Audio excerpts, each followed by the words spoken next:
In this video, I want to show you how you can reinstall the application programming interface firmware in the Allcode buggy. I've got an Allcode buggy, as you can see in front of you, and it's connected to the computer via a USB lead. At the moment, there's a simple LED flashing program in there, which we're going to overwrite.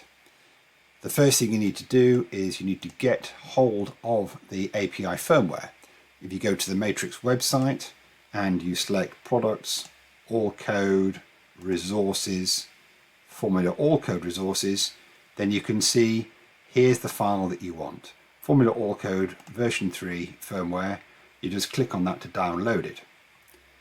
You need a utility to send that to the Allcode buggy, and the utility is available under eBlocks. It's called mloader, and so you can download that. Once you've installed mloader, then this is what it looks like, and you basically can open the API, right? And what you then do is you put the buggy into programming mode by pressing its reset pin, and you can hear that ka-ching. mloader then knows it has the Allcode buggy connected to it, and then you can send the file.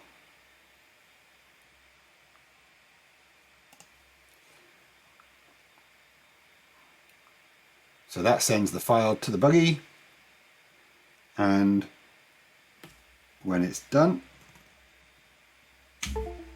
and you reset it again, you should see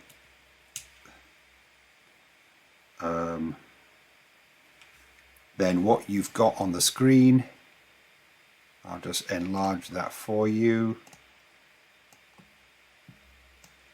You can see that the screen has come up with the default information, and this ID there is the ID of this particular buggy, and you're going to need that to connect to it via Bluetooth.